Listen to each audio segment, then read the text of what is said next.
Next gen நேர்களுக்கு அனைவருக்கும் வணக்கம். நான் உங்கள் ஸ்ரீஷ்பம் விஜயகுமார். இன்றைக்கி பார்த்தீங்கன்னா மாசி மாத சிறப்பு பலாபலன்கள். மாசி மாதம் ஏன் பார்க்கணும்? பொதுவாக இந்த மாதத்தில் பார்த்திங்கன்னா 2 கிரகணங்கள் வருது. சூரிய கிரகணம், சந்திர கிரகணம். அதில் மாசி மகம் வேற வருகின்றன. இந்த காலகட்டத்தில் சங்கடகர சதுர்த்தி இது மாதிரி நிறைய பலன்கள் இருக்குது. குறிப்பாங்க வீழ்ந்தவன் எந்திரிக்க இந்த மாதம் இருக்குங்க. கிரகண காலகட்டத்தில் நிறைய விஷயங்கள் பார்த்திங்கன்னா வாழ்க்கையை திருப்பி போட்டவங்களுக்கு திருப்பி கொடுக்கின்ற மாதமாக இருக்குது. சார், சுபகாரியங்கள் தவிர்க்கணும், பாவகாரியங்கள் இது மாதிரி குறைக்க ஏற்ற நிறைய விஷயம் இருக்குங்க. அதுதான் பொதுவாக ஒரு மனிதன் பொருளாதாரத்தில் பல கஷ்டங்கள் பட்டுட்டு தான் இருக்கான். ஆனால் அவன் எப்போ தான் மாறுவான்? செல்வம், குழந்தை பிறப்பு, குறிப்பாக கடன். இந்த நோய் கடன்கிறது மிகப்பெரிய ஒரு நோயினே சொல்லலாம். ஏன்னா உங்களுக்காக வாங்கினதை விட சொந்த பந்தத்துக்கு வாங்கினது, நண்பர்களுக்கு வாங்கினது, சார் தெரிஞ்சு தெரியாமல் ஒரு பணத்தை இழந்துட்டேன் சார், இது மாதிரி பல விஷயத்துக்கு தீர்வு கிடைக்கிற மாதம் இந்த மாசி மாதத்தில். இன்றைக்கி நகை ரேட் என்ன ரேட்டில் போயிட்டுருக்கு? அப்போ இந்த மாசி மாதத்தில் நிறைய மாற்றங்கள் இருக்குமா? குறிப்பாக இந்த காலகட்டத்தில் என்ன நடக்குதுன்னா, உங்கள் மாசி மாதம், அதாவது கும்ப மாதம்னு சொல்லுவாங்க. இந்த இடத்துல 4 கிரக சேர்க்கைகள் நடக்குது. குறிப்பாக சூரியன், ராகு, சுக்கிரன், புதன், இந்த கிரக சேர்க்கைகள் ஒரு நிறைய ராசிக்கு அள்ளி கொடுக்க தயாராக இருக்குது. ஆனால் ஒரு சில விஷயம் வேண்டாம், தவிர்த்துடுங்கன்னு சொல்ல போகிறேன். அது நிச்சயமாக அந்த தவிர்த்தா தான் உங்களுக்கு சிறப்பாக இருக்கும். ரைட், நிச்சயமாக உங்கள் ராசியை பற்றி பலாபலனை இங்கே போவோம். மகர ராசி அன்பர்களே, இந்த மாசி மாதம் பலாபலன்கள் சிறப்பு பலாபலனே சொல்லணுங்க. ஏன்னா உங்கள் ராசிக்கு 2ஆம் இடத்துல தான் நடக்கின்றன. சூரிய பகவான் கும்பத்தில் வருகிற காலகட்டத்தில் கும்ப மாதமாக கொட்டி கொடுக்கும் மாதமாக இருக்கிறது. இந்த ராசிக்கு நிறைய வகை யோக பலன், ஒரு சிலது வேண்டான்னு சொல்கிறோம். அது என்னென்னு பார்ப்போம். முதல்ல மகர ராசி அப்படின்னாலேங்க ஃபஸ்ட்டு சிறப்பு பலன் குறிக்கோள் உள்ள ராசி.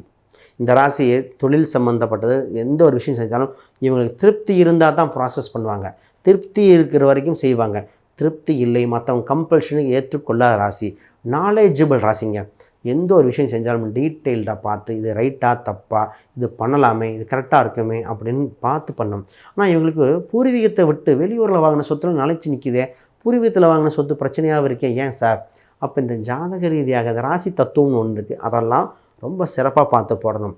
இப்போ இந்த உங்கள் ராசிக்கு 2ஆம் இடத்துல 4 கிரக சேர்க்கை நடக்குது. சூரியன், சுக்கிரன், புதன் கூட ராகு. இந்த ராகு தான் முதல்ல ஒன்று தெரிஞ்சுக்காங்க. பிப்ரவரி 17 மார்ச் 3, பிப்ரவரி 17 சூரிய கிரகணமும் மார்ச் 3 சந்திர கிரகணம் அடுத்தடுத்து நடக்கிற காலகட்டம். அப்போ இந்த இடைப்பட்ட நாளில் இந்த ராசிக்காரங்கள் அனைத்து நம்மக்கிட்ட இருக்கிற நெகட்டிவ் விஷயத்தை போக்குகின்ற மாதம். ஃபஸ்ட்டு நெகட்டிவ் விஷயத்தை போக்கிட்டு ஃபஸ்ட்டு பாசிட்டிவ் பேசுகிறேன். முதல்ல சார், யாருக்கு ஜாதக ரீதியாக சூரியன் ராகு, சந்திரன் ராகு, இல்லை சூரியன் கேது, சந்திரன் கேது, காலசர்ப தோஷத்தில் மாட்டினே இந்த மாதிரி இருக்கிறவங்க கிரகணம் சம்மந்தப்பட்ட சிவன் கோயில்கள், நீர் உள்ள ஸ்தலத்துக்கு சென்று வழிபாடு பண்ணிவிட்டு இந்த கிரகணம் சம்மந்தப்பட்ட தோஷங்கள், பித்ரு தோஷம், மாத்திரு தோஷம், முன்னோர் தோஷத்தை நிவர்த்தி பண்ணியிருக்கேன். தலைமுறையை அனுப்பிச்சிட்ருப்பாங்க. சார், தலைமுறையாக ஒரே மாதிரி பிரச்சனை. வந்த பெண்கள்கள்லாம் சிறப்பு இல்லை வீட்டை விட்டு கட்டி கொடுத்த பெண்களுக்கெல்லாம் சிறப்பு இல்லாமல் இருக்கும். ஒரு வளர்ச்சி இல்லை சார், நாங்கள் எவ்வளோ சம்பாரித்து மற்றவங்களுக்கு கொடுத்துக்கிட்டே இருக்கோம். ஏன் சார்? நாங்கள் வாங்கின சாபமா? பாருங்கள், நல்வினை கர்மா உங்களுக்கு அதிகரிக்க, தீவினை கர்மா போக்க கோல்டன் டைம். ஃபஸ்ட்டு இதை செஞ்சுக்கிட்டிங்கன்னா நீங்கள் தலை தோங்கி மேல் நோங்கி வந்துடுவீங்க. இது முடித்ததுக்கப்புறம் உங்களுக்கு திருமணம் சம்மந்தப்பட்டது அற்புதமாக இருக்குங்க. திருமண காலகட்டம் வந்தாச்சுன்னே சொல்லலாம். திருமணத்தில் உறுதியாகும் மாதம். குறிப்பாக ஜூன் ஜூலைக்கு மேலே வரும். ஆனால் இப்பொழுது பேச்சுவார்த்தை பேசி உறுதியாகிற காலகட்டமாக இருக்குது. பிரிந்தவர்கள் ஒன்று சேர்வார்கள். கணவன் மனைவிகள் நிறைய பேர் மனஸ்தாபம் ஏற்பட்டு அது சேருகின்ற காலகட்டம். கடன், அப்போ கணவன் மனைவி இந்த சண்டை வந்து காரணம் கடனாக இருக்கும். வேலை சரியாக இல்லாமல் இருந்திருக்கும். அப்போ குடும்ப ஒற்றுமை மேலவங்க கடன் அடைக்க முடியும். வேலை கிடைக்கக்கூடிய வாய்ப்பு உண்டு. நிறைய பேர்த்துக்கு வெளியூர் சம்மந்தப்பட்டது கிடைக்கும்.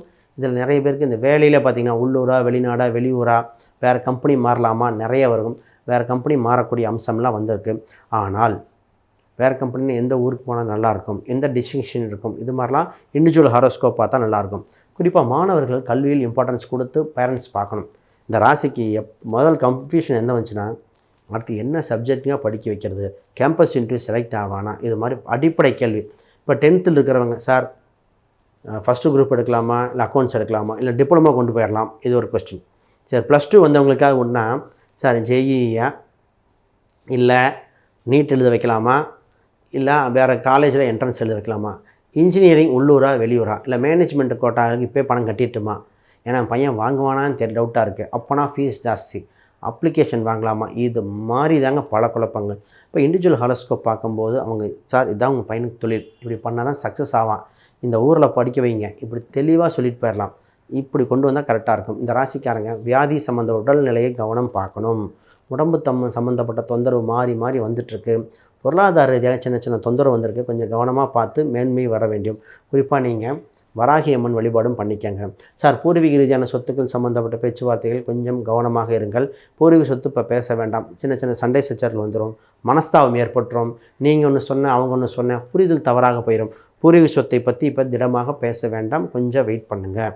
இப்போ பிஸ்னஸ், சார் பிஸ்னஸ் நான் பண்ணிகிட்ருக்கேன், எப்படி சார்? பிஸ்னஸ் சம்மந்தப்பட்டது பண்ணிகிட்ருக்கிறவங்களுக்கு அடுத்து விருத்தி பண்ணிக்கிற மாதம்.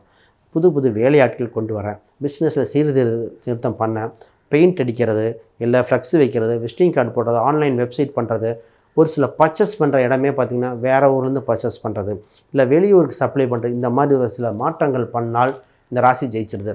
சார், மாறுதல் பண்ணலாமா? பெரிய இன்வெஸ்ட்மெண்ட் பண்ணலாமா? பொதுவாக கூட்டா தனித்தா இந்த மாதிரிலாம் பார்க்கணும். நிறைய பேர் பார்த்திங்கன்னா தனித்து செயல்பட்டு சக்ஸஸ் ஆகிருக்காங்க. ஒரு சில இப்போ கூட்டு ஆப்ரேஷன் வருது. அப்போ இண்டிவிஜுவல் ஹாரோஸ்கோப் தகுந்த மாதிரி மாறிக்கிட்டு இருக்க காலகட்டம். அப்போ நிச்சயமாக இதெல்லாம் பார்த்துட்டு டிசிஷன் எடுக்கணும். வெளிநாடு, வெளியூர், இது மாதிரி அத்தனை விஷயத்தையும் காலகட்டம் இந்த மாசி இதில் இருக்குது. பொதுவாக நிறைய பேர் மாசி மகம் கோயிலுக்கு போகலாமாலாம் கேள்வி நிறைய வந்திருக்கு. போன வீடியோஸ்லாம் நிச்சயமாக போகக்கூடிய அம்சம் இருக்குது. போயிட்டு வாங்க, வளர்ச்சி பெறுகிற காலகட்டம். அதை தாண்டி வேறு கேள்விகள் சந்தேகம்னா கமெண்ட் பண்ணுங்கள்.